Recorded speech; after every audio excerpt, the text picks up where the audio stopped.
Hello ladies and gentlemen, and welcome back to the channel. And today I'm going to go my review of Super Brawl 1992. Starting off the evening, we go to our first match of the night. It is Jushin Thunder Liger versus Brian Pillman for the WCW Light Heavyweight Championship. Number one, I thought this was a great opening match to start Super Brawl 1992. Back and forth matchup between Liger and Pillman, with Pillman hitting a head scissors takedown on Liger. Liger gets up, hits a moonsault off the top rope on Pillman. Liger then applies a figure four leg lock on Pillman, but Pillman breaks the hold. Pillman then hits a step up enziguri on Liger, as well as a Hurricane Rana. Liger gets up, then hits a moonsault off the top rope on Pillman to the outside. Pillman gets up, hits a springboard clothesline on Liger. Pillman then hits a power slam on Liger as well in the middle of the ring. Pillman then hits a crossbody. Liger gets up, hits a Liger bomb on Pillman for a near fall, but Pillman ultimately hits a roll-up, pins for the 3, and your winner of the match, and at that time, new WCW Light Heavyweight Champion is Brian Pillman. Hats off to Brian Pillman for getting the win in that matchup. Moving on from that, we go into our next match of the night. It is Terrence Taylor versus Marcus Bagwell. I thought this was a good matchup as well. Back and forth matchup between Taylor and Bagwell, with Taylor keeping the pace of the match.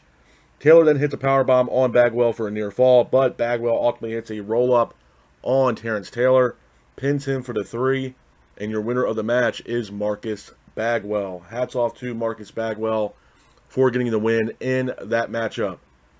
Moving on from that, we go into our next match of the night. It is Ron Simmons versus Cactus Jack. I thought this was an okay matchup. Back and forth matchup between Ron Simmons and Cactus Jack, with Ron Simmons keeping the pace of the match. Cactus Jack then hits a double arm DDT on Ron Simmons.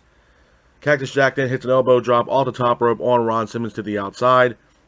But Ron Simmons ultimately hits a power slam on Cactus Jack, pins him for the 3, and your winner of the match is Ron Simmons. Hats off to Ron Simmons for getting the win in this matchup. Moving on from that, we go into our next match of the night as well. It is Z-Man and Van Hammer versus Richard Morton and Vinny Vegas. I thought this was an okay matchup. I also thought it was kind of funny seeing Vinny Vegas, because actually Vinny Vegas at that time was a.k.a. Kevin Nash. It was one of his characters in WCW that didn't last long, obviously. Van Hammer hits a devastating press slam on Morton in the middle of the ring. Z-Man and Hammer were keeping the pace of the match, with Z-Man ultimately hitting a roll-up, pins for the 3, and your winners of the match are Z-Man and Van Hammer. Hats off to Z-Man and Van Hammer for getting the win in this matchup. Moving on from that, we go into our next match of the night as well. It's a tag team matchup. It is Dustin Rhodes and Barry Windham versus Larry Zbyszko and Steve Austin. I thought this was a good matchup as well. Back and forth matchup between both teams, with Rhodes and Windham keeping the pace of the match. Windham then hits a DDT on Zbyszko, and then Windham ultimately hits a devastating clothesline off the top rope, pins for the 3, and your winners of the match are Dustin Rhodes and Barry Windham. Hats off to Dustin Rhodes and Barry Windham for getting the win in that matchup. Moving on from that, we go into our next match of the night. It is for the WCW Tag Team Championships. It is Arn Anderson and Bobby Eaton versus the Steiner Brothers. I thought this was a good match. Back and forth matchup between both teams, with Arn and Eaton keeping the pace of the match. Medusa then hands powder to Arn Anderson. Arn then throws powder into Rick Steiner's face. Rick then hits a belly-to-belly suplex on the referee, not knowing who it was because he was obviously blinded by the powder that was thrown into his face. Scott then hits a Frankensteiner on Bobby Eaton. And your winners of the match by disqualification are Arn Anderson and Bobby Eaton, due to the fact that, like I said, Rick Steiner hit a belly-to-belly suplex on the referee. Hats off to Bobby Eaton and Arn Anderson for getting the win in that matchup. Moving on from that, we go into our next match of the night. It is for the WCW United States title, heavyweight title. It is Rick Rude versus Ricky the Dragon Steamboat, or Ricky Steamboat. The match itself, it was a good match, man. Back and forth matchup between Rude and Steamboat, with Steamboat keeping the pace of the match. Paul E. Dangerously was standing ringside. Nobody knew it was Paul E. Dangerously, but there was a ninja that was coming out to the ring with Ricky the Dragon Steamboat. That ninja came out to be Paul E. Dangerously. He ended up attacking Ricky the Dragon Steamboat, which allowed Rick Rude to capitalize on this. Goes for the cover, pins for the 3, and your winner of the match is Rick Rude. Hats off to Rick Rude for getting the win in this matchup.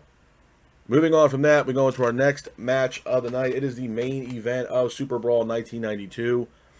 It is Lex Luger versus Sting for the WCW World Heavyweight Championship. I thought this was a great match. Back and forth matchup between Luger and Sting, with Luger keeping the pace of the match. Sting quickly hits a Stinger Splash on Lex, but Lex hits a devastating power slam on Sting.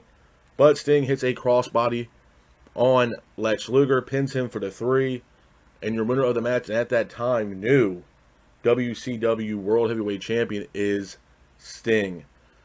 Couple of things I'm going to say about Super Brawl 1992, man, before I get out of here. It was a solid event, in my honest opinion. I'm not going to sit here and say it was the best, but it was a decent event. Jushin Thunder Liger versus Brian Pillman to start the event was awesome.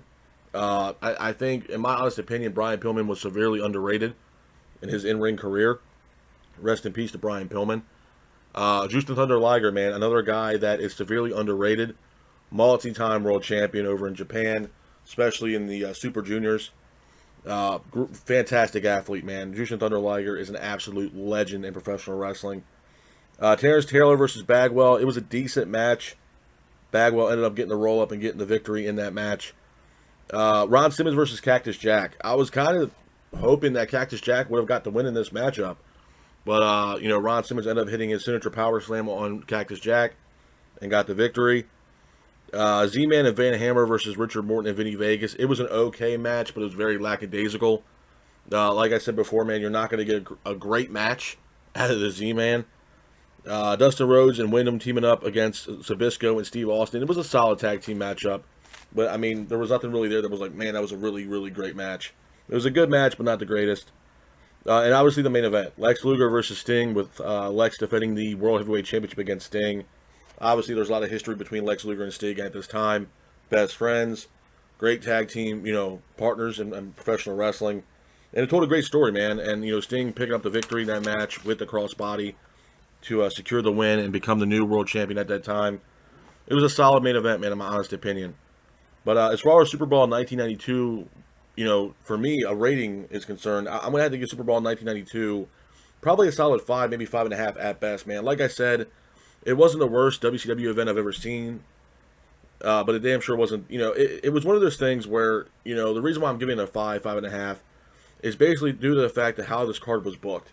The first match was awesome, and I stated this multiple times in the past as well. The Cruiserweight division, if you will, for WCW was severely underrated in my honest opinion. And this match right here just goes to show it. Even though it's for the Light Heavyweight Championship, I still consider it Cruiserweight champions. But that's one of the main reasons why I'm giving it a 5, 5.5, man. The way this, card was booked was very lackadaisical. The opening matchup was fantastic in the main event, but anything other than that, man, it was kind of a lackadaisical event in my honest opinion. So I'm going to have to give Super Brawl 1992 a solid rating of 5, maybe 5.5 at best. But this is my review of Super Brawl 1992.